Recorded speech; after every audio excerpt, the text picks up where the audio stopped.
जुलूस में क्या, हड्डियां हाथ में, खोपड़ी हाथ में, और वो तांडव नृत्य करते हुए सड़क पे निकलते थे। उससे लोग घबरा जाते थे। ये बहुत बढ़िया डॉक्ट्रिन है। इसी डॉक्ट्रिन पे भी हिजाब केस फाइनल हुआ कर्नाटक हाई कोर्ट से। The same doctrine, essentiality. एक कोलकाता में एक सेक्ट था, आनंद मार्ग बोलते हैं। वो लोग जुलूस निकालते थे अपना सड़क पर, और जुलूस में क्या, हड्डियां हाथ में, खोपड़ी हाथ में, और वो तांडव नृत्य करते हुए सड़क पर निकलते थे। उससे लोग घबरा जाते थे। तो कुछ लोगों ने कंप्लेंट किया, पुलिस कमिश्नर ने कर्फ्यू लगा दिया कि परमिशन नहीं है। पुलिस कमिश्नर के खिलाफ केस हुआ, सुप्रीम कोर्ट तक गया। And that case is non police commissioner versus कोई नाम है उन आनंद मार्गियों की तरफ से, उस नाम से केस है। तो सुप्रीम कोर्ट ने सीधे पूछा कि भाई ये जुलूस निकालना, is it essential part of your religion? और एक्सपर्ट से बात हुई, जवाब हुआ नो, इट्स नॉट एसेंशियल। तो सुप्रीम कोर्ट ने कहा ठीक है, कर्फ्यू लगाना ठीक है, because the state has the responsibility of maintaining law and order. So how can they permit such kind of processions in the city which make the life of others miserable and fearful? एक बार क्या हुआ कि किसी सरकार ने कहा कि जो मस्जिद में अजान है वो लाउड स्पीकर पे नहीं होगी, बिना उसके कर लो। तो मौलवी साहब चले गए सुप्रीम कोर्ट में, मतलब हाई कोर्ट होते हुए सुप्रीम कोर्ट गए।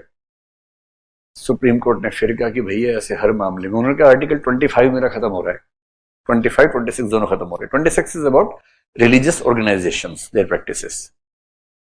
तो सुप्रीम कोर्ट ने कहा हमारे पास तो लिटमस टेस्ट एक ही है, is it an essential part of religion? मौलवी साहब ने कहा हाँ, अजान के बिना इस्लाम हो ही नहीं सकता। बोले very good. Is it loud speaker essential to Islam? वो बोले हाँ। तो बोले फिर ये बताओ कि पहले क्या आया, इस्लाम या लाउड स्पीकर? तो पहले इस्लाम है, लाउड स्पीकर तो बहुत बाद में आया। तो जब तक लाउड स्पीकर नहीं आया था तब तक रिलीजन चल रहा था कि नहीं चल रहा था? चल रहा था। It means that is not essential. If your religion was performing well before the advent of the loudspeaker, it means loudspeaker can not be essential part of religion. And then if the state is ordering you not to use loudspeakers for your religious purposes, it is perfectly fine. ये बहुत बढ़िया doctrine है। इसी doctrine पे भी हिजाब case final हुआ Karnataka high court से। The same doctrine, essentiality. तो कॉन्स्टिट्यूशनल मोरालिटी की जब इंटरप्रिटेशंस होती हैं, शबरीमाला के केस में यही हुआ। One morality says we should not allow the women to enter the temple. ये केस बहुत पेचीदा है, मैं इस पे जजमेंटल होने से बचूंगा क्योंकि मुझे खुद लगता है कि इस पे रिव्यू चल रहा है इस समय। केस सब जुडाइज है, रिव्यू पिटिशंस पे 9 जजेस की बेंच इसको रिव्यू कर रही है। So this is not the right time to pass a verdict in the class, but we should understand what is the matter. 5 जजेस की बेंच बैठी, कॉन्स्टिट्यूशन बेंच। 5 जज का मतलब है कॉन्स्टिट्यूशनल बेंच। जब 5 जज होते हैं, they have the authority of defining और इंटरप्रेटिंग द कॉन्स्टिट्यूशन। 5 से कम जज सुप्रीम कोर्ट में कॉन्स्टिट्यूशन को डिफाइन नहीं कर सकते, इंटरप्रेट नहीं कर सकते। So when A bench is having 5 और मोर जजेस, that is known as the constitutional bench. 4 आदमी, 1 फीमेल जज, लेडी जज, वुमेन जज, what ever you like better. कितनी इंटरेस्टिंग केस है। केस इस बात पे है कि महिलाओं को एंट्री मिले कि ना मिले, शुड वीमेन बी अलाउड और नॉट। चारों आदमी जजेस ने फैसला दिया कि महिलाओं को एंट्री मिलनी चाहिए, और फीमेल जज ने फैसला दिया नहीं मिलनी चाहिए। और 4-1 के बहुमत से, from the 4-1 majority, the judgment of Sabarimala came which says you can not stop women from entering the temple, women of 10 to 50 as.